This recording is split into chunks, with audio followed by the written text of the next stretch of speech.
El Evangelio cambia. El Evangelio Cambia realidades. Cambia circunstancias. El Evangelio cambia. cambia las vidas Para bien. y para siempre. Para siempre. El Evangelio cambia la tristeza y la convierte en gozo. Cambia las familias. comunidades. Está cambiando nuestra El nación. Evangelio Está cambiando nuestra nación.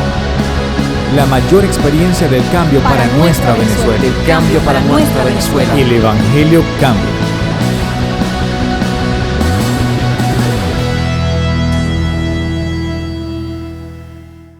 Mi tema en esta noche: que no se detenga el clamor. Tenemos que entenderlo primero, o asumirlo primero.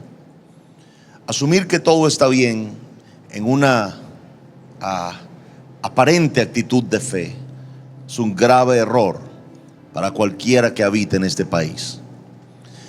Asumir que las cosas están bien porque yo creo que vienen días mejores es una enorme irresponsabilidad. Yo puedo esperar los mejores días, pero debo entender que los mejores días son la consecuencia de vivir los días de hoy bien, luchando espiritualmente, orando, ayunando, buscando a Dios y sirviendo a Dios, de manera de que Dios tenga atenuantes y argumentos para venir a nuestro país y ayudarnos y sacarnos de cualquier problema. ¿Alguien dice amén a eso? Ok. ¿Qué quiero decir con esto? La fe debe tener obras correspondientes. Es decir, si yo creo que vienen días mejores, pero en el día de hoy no hago nada para cambiar el mañana, ¿cómo vendrán los días mejores? Y quiero explicarme bien en este punto para poder quedar en mi línea espiritual. La verdad es que para que vengan días mejores hay que hacer algo hoy. Algunos piensan hacer una cosa, otros piensan hacer otra, pero usted y yo sabemos que orar, ayunar, buscar a Dios y clamar al cielo por nuestro país es la única garantía de que vengan días mejores para Venezuela. ¿Alguien dice amén a eso en este lugar? Entonces, siendo así, la iglesia no debe bajar la guardia y debe seguir clamando por este país. Y no digo orando, digo clamando. El clamor es una escalada de la oración. Vuelvo a repetir eso. El clamor es una escalada de la oración.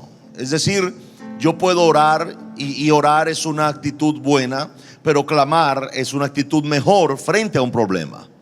Yo puedo orar por todo, pero el acto de clamar involucra pasión, involucra desesperación e involucra un tono de fe más alto. ¿Alguien dice amén? Ok. Ahora, es verdad que cuando hablamos de clamar, tiene que haber un motivo que lo amerite. Repito eso, cuando hablamos de clamar, debe haber un motivo que lo amerite. No es lo mismo, porque no lo es, que usted tenga todo cómodo en su casa y que usted diga: Señor, yo oro porque siempre tenga provisión, a cuando usted no tiene nada que comer. Le aseguro que su oración escala al nivel de clamor, que ya usted no podrá orar: bueno, Señor, ya que no tengo nada que comer, bueno, Señor, dame algo. No creo que ore así. Yo creo que empieza a orar de otra manera, con una pasión, con una entrega, con una devoción y hasta con desesperación. Muchas veces con lágrimas, si tiene hijos más todavía, y esto se convierte en un clamor. Así que el clamor es un nivel alto de oración, es un nivel más, digamos, intenso en cuanto a la oración. Cuando digo que no se detenga el clamor, es porque tenemos que orar, iglesia, de manera de que Dios intervenga no en algún momento, sino urgentemente. Vuelvo a repetir eso. No estamos orando de manera que Dios intervenga en algún momento, sino que intervenga de manera urgente. Bien, ahora le voy a decir algo. Nuestra situación, y quien quiera criticarme o quien quiera juzgarme por lo que digo puede hacerlo, pero decir que todo está bien es un grave error. Grave error. Pero es la misma actitud de mucha gente en la iglesia, pensando que todo está bien cuando las cosas no están bien, y que hay que orar no de forma pasiva, no de forma: Señor, bendice a mi país. Yo no creo que esa sea la oración que hay que hacer en este tiempo por este país. Debe ser una oración desesperada, debe ser una oración intensa, apasionada, debe ser una oración que represente la problemática que estamos viviendo. Y déjeme decirle, no sé si, yo creo que usted vive en este país, pero a menos que usted vive en otro, estamos pasando un momento muy difícil. Y la oración de la iglesia no puede ser selectiva en este momento. Es decir, usted no puede orar de manera de beneficiar a un grupo, porque aquí no estamos hablando de política, estamos hablando de un país. Por eso dije que no se detenga el clamor. Y estamos hablando de una nación, no estamos hablando de un grupo. Estamos hablando de un país que necesita que la gente que la habita ore por ella de forma desesperada. Y nadie puede tener el poder de orar más intensamente y de forma más inteligente que la iglesia de Jesucristo, porque tiene el Espíritu Santo en primer lugar, y segundo, tiene la formación bíblica para hacerlo. No podemos esperar, con todo respeto, que una persona católica que va una vez al mes a la iglesia y se persigna, no podemos esperar que esta persona ore con la misma intensidad que ora un cristiano que va a su iglesia constantemente, que lee su Biblia, que busca a Dios, que conoce a Dios y que conoce cómo cambiar las circunstancias orando. No podemos esperar la misma reacción. Eso hace un problema si lo vemos de este punto, que la responsabilidad de orar por un país está puesta sobre los hombros del que sabe. Voy a volver a repetirlo. Si usted no sabe orar, se salvó. Pero si usted sabe orar y no lo hace, yo no sé si ha leído su Biblia, le voy a leer lo que dice la mía, que al que sabe hacer lo bueno y no lo hace, le es contado como un pecado. Eso puede valer para orar por un país. Yo que puedo hacerlo, yo que sé hacerlo, pero no lo hago. Voy a ir más allá. Yo que puedo hacerlo, yo que sé hacerlo, pero lo hago por un grupo porque no estoy de acuerdo con el otro. Cuando yo voy a orar por un país, no por un grupo. Y no voy a pedir que Dios mate a uno y le dé vida a otro. Voy a pedir que Dios traiga vida a mi país. Voy a pedir que Dios traiga paz a mi país. Voy a pedir que Dios traiga reconciliación y perdón a mi país. Voy a pedir que Dios venga y traiga luz a líderes de este país, para que, si bien no hagan un ajuste hacia lo bueno, por lo menos no ajusten hacia lo malo. Que vean que lo que hacen no está correcto, que el odio, que la separación, que la división, que el ataque, que la violencia, que la muerte no está bien. Que les dé luz para verlo. Me doy cuenta muchas veces que la formación religiosa estorba nuestra ecuanimidad espiritual. Y para ser efectivos o eficientes en la oración, debemos orar de forma inteligente o con entendimiento, como decía Pablo. Hay que orar con entendimiento. Hay que saber que si es verdad que nuestro país está pasando un momento muy difícil, no puedo orar de forma incorrecta. No es solamente orar por el país, es orar de forma correcta por él. No es solamente clamar, es clamar de forma correcta por él. Y es pedir una intervención de Dios. No que Dios cambie la gorra, sino que Dios cambie el corazón. No escucho amenes en esta iglesia. Ok, diga conmigo, no quiero un cambio de gorra. Dígale que un cambio de corazón. Seguimos empeñados en esto. Ahora, dice su Biblia y la mía en Éxodo capítulo 2, en el verso 23. Dice: aconteció que después de muchos días murió el rey de Egipto, y los hijos de Israel gemían a causa de la servidumbre y clamaron. Voy a resaltar que el clamor de este pueblo no era un clamor, no era una oración común. Era una oración que se convirtió en clamor a causa de la servidumbre. La servidumbre incluía esclavitud, incluía hambre, incluía maltrato, incluía una deficiencia de cualquier tipo de beneficio o cualquier tipo de bonanza. No existía. Existía un yugo opresor sobre este pueblo, circunstancias diversas que le hacían sufrir. Estas circunstancias los llevó no a hacer una oración tímida en un local de una congregación, no a hacer una oración tímida desde la sala de de una casa, no hacer una oración tímida desde un grupito de oración, no, sino aclamar desde cualquier lugar donde estuvieran, aclamar a Dios de manera desesperada, porque ellos sabían que su destino y su futuro no dependían de un gobierno, dependían de su clamor al cielo. ¿Alguien dice amén a eso? Y hoy se vuelve a repetir la historia después de muchos años. Nuestro futuro y destino no dependen de un grupo político, dependen de la oración y el clamor intenso de un pueblo que conoce a Dios y que sabe que Dios puede venir a intervenir en esto. ¿Alguien dice amén a eso? Diga conmigo, Dios viene y va a intervenir. Ok, clamaron. Qué importante, clamaron.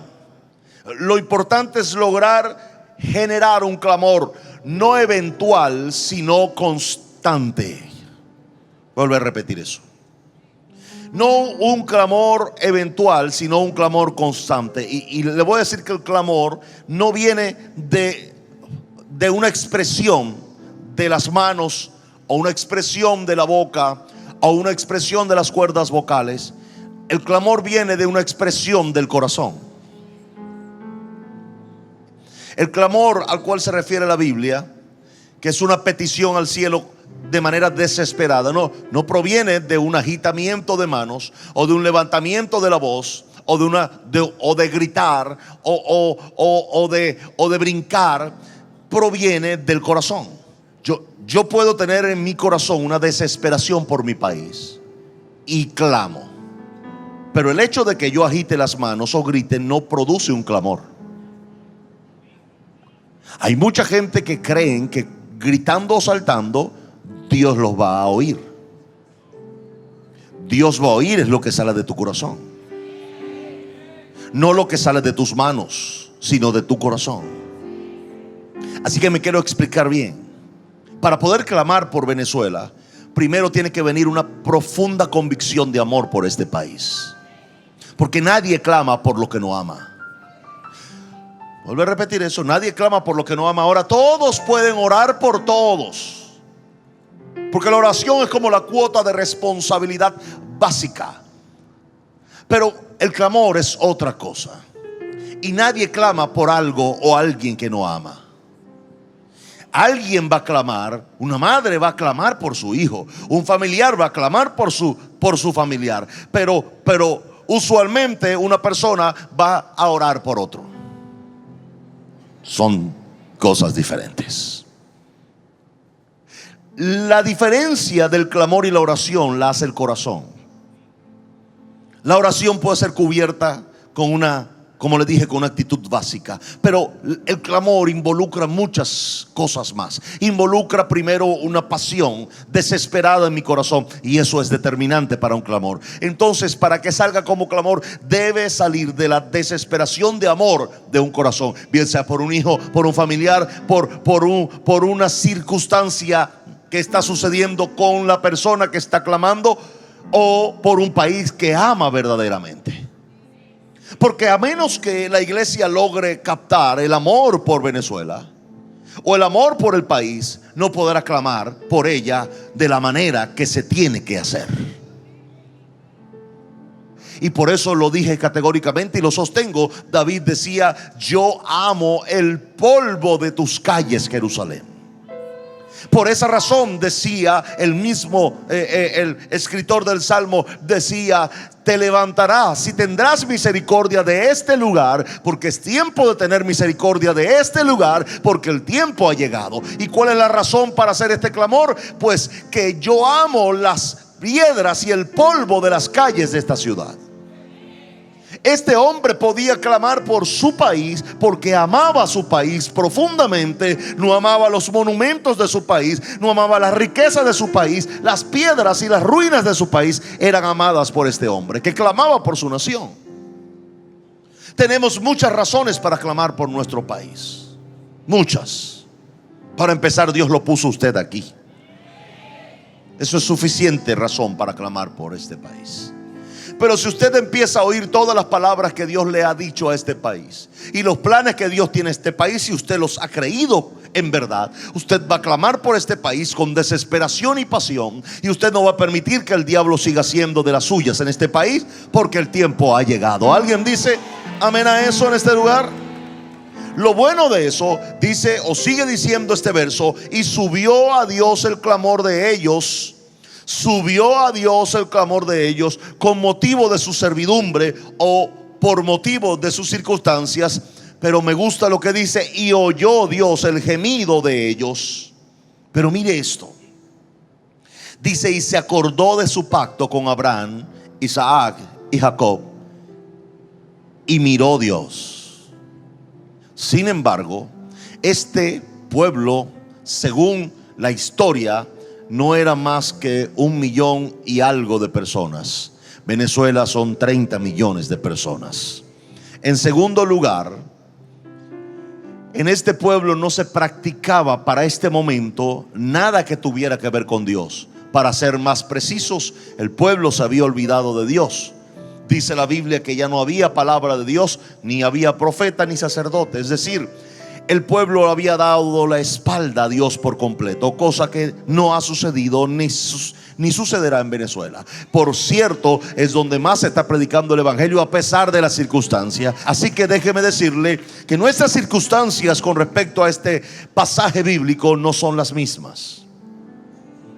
En este país he visto que la gente corre a Jesús con lágrimas, muchos, porque la población entera está ganada a la predicación del evangelio. No tienen adversión al evangelio de Jesús. Ahora, que no son asistentes a iglesia, que no son devocionales a la fe, es otra cosa, y en eso estamos y vamos a avanzar, pero no son adversos al mensaje. Es decir, este país no tiene adversión a Jesús. Entonces, ¿qué es lo que quiero buscar con esta comparación? Lo que quiero buscar es que usted entienda que el contexto donde este pueblo hebreo clama a Dios y pide a Dios, el contexto es un pueblo que se olvidó de Dios, un pueblo que le dio la espalda a Dios, un pueblo que definitivamente, a causa de su opresión y servidumbre, no quiere nada con Dios. Sin embargo, esta situación lo empuja al nivel de decir: bueno, no tenemos a nadie a quien acudir, así que vamos a ir a Dios porque no nos queda otra. Y empezaron a clamar al cielo. Pero la circunstancia es muy diferente. Este país ama de alguna forma, no se opone a la predicación de Jesús. Este país coopera con la predicación porque no hay ningún tipo de obstáculo para predicar a Jesús. Este país está recibiendo a Jesús. Muchos de ellos, centenas de ellos, cientos de miles, podría yo ya decir millones, en este país están recibiendo a Jesús. Así que nuestra circunstancia es diferente. Es un país que, a pesar de su circunstancia y problema, estamos caminando hacia Jesús y no nos detenemos de servirlo, ni de adorarlo, ni de predicarlo. Y entonces, en medio de una circunstancia difícil como lo que estamos viviendo, y vivía este pueblo clamó y Dios lo oyó. Y este pueblo de Venezuela está clamando y Dios lo está oyendo, y Dios va a responder. ¿Alguien dice amén a eso en este lugar? Y eso es un grado de responsabilidad que nosotros asumimos. Por eso les puedo decir que no se detenga el clamor por este país, y estamos determinados a entregarle a nuestra próxima generación un mejor país. En este punto, Dios miró a los hijos de Israel, pero lo más importante es que se acordó de su pacto con Abraham, Isaac y Jacob. Lo que le estoy diciendo, Dios transó palabras con la generación pasada, y esa generación pasada tal vez no desarrolló todo ese pacto o no desarrolló esas palabras, pero están dichas por el cielo. Y cuando Dios dice una palabra, Dios cumple esa palabra. Vuelvo a repetir eso: cuando Dios dice una palabra, Dios cumple esa palabra. Ahora lo que le voy a decir, prepárese. Cuando Dios habla de una palabra a un individuo, a un grupo o a un país, sus palabras son como Él. ¿Qué quiero decir con esto? Sus palabras son eternas como Él. Sus palabras son verdad como Él. Así que cuando Dios dice una palabra a un individuo, a un grupo o a un país, Dios deja un legado a ese individuo, a ese grupo o a ese país. Porque es un legado. Porque cuando no se cumple esa palabra en ese tiempo, a ese individuo o a ese grupo o a ese país, esa palabra es transgeneracional. Es decir, es heredable por la próxima generación. ¿Alguien dice amén a eso? Eso indica que el futuro depende mucho de la palabra que logre una generación sacarle a Dios. La palabra que la generación pasada le sacó a Dios está cumpliéndose hoy. Pero Dios a mí me ha dado palabras para este país que no se han cumplido aún. El hecho de que no se hayan cumplido hasta ahora no quiere decir que no se vayan a cumplir.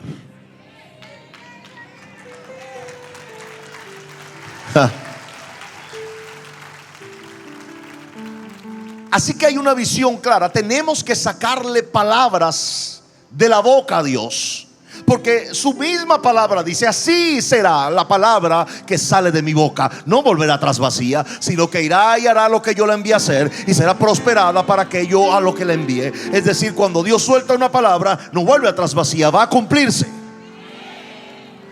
Le estamos sacando palabras a Dios.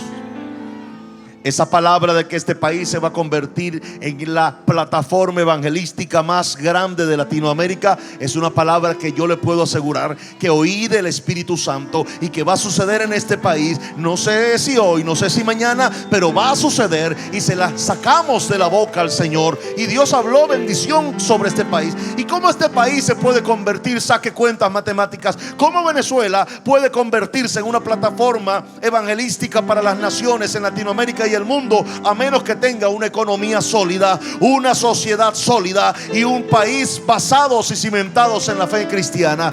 No hay manera que ocurra si no ocurre lo primero.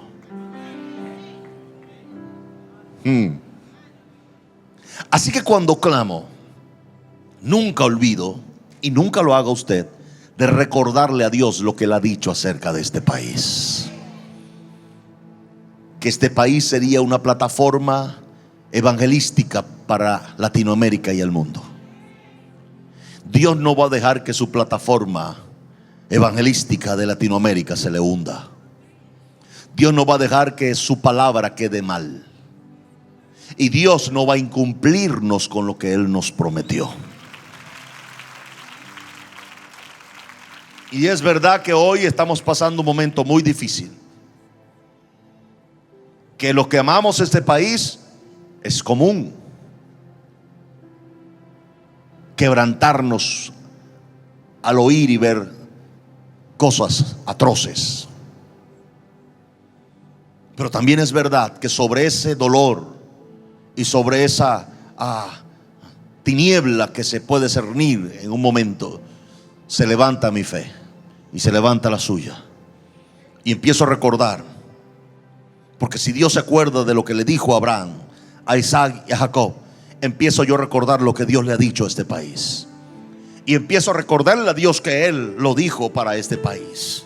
Y como tengo fe en lo que Dios ha dicho, espero lo que Dios ha dicho, mi fe se levanta, se yergue y dice: Señor, vienen días de gloria para este país. ¿Alguien dice amén a eso en este lugar? Hay muchos otros pasajes de la Biblia que pudiera usar para acuñar la palabra clamaron. Y definitivamente todas las veces que el pueblo hebreo clamó a Dios, todas las veces, óigame esto, no hubo una vez que no lo hizo, todas las veces Dios acudió a su ayuda. Todas las veces Dios los liberó de ese momento. Todas las veces Dios intervino y los sacó a una victoria. Todas las veces. No hay una vez donde Dios haya dicho: no lo saco ahora. La única vez donde el pueblo hebreo estuvo tan comprometido y a punto de desaparecer fue aquel momento cuando Dios le dijo a Moisés: apártate de mí y con la punta de mi dedo destruiré a este pueblo y te daré un pueblo más fuerte y mejor.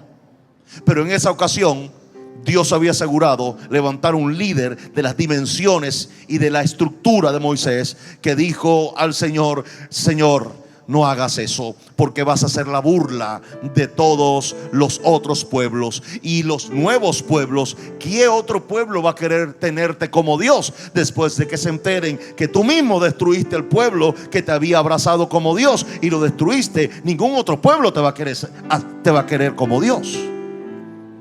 ¡Qué habilidad! Entonces, claro, en el momento Dios se molestó muchísimo. Yo no voy a entrar en el detalle porque creo que esto está en la Biblia a propósito, para dejar claro que todo lo que se ve hoy puede cambiar mañana. Vuelvo a repetir, todo lo que se ve hoy puede cambiar mañana. Y aunque Dios tenga atenuantes contra un pueblo, Dios, por el clamor de un pueblo que ama a ese pueblo, puede librar a ese pueblo. ¿Alguien entendió lo que acabo de decir? Claro que sí. Aunque este pueblo se haya puesto medio hechicero alguno y que hayan promovido la hechicería como algún tipo de religión, pues déjeme decirle, hay aquí más gente que cree en Jesús y que oran al cielo que cualquiera que hace hechicería. ¿Alguien dice amén a eso? Es la verdad.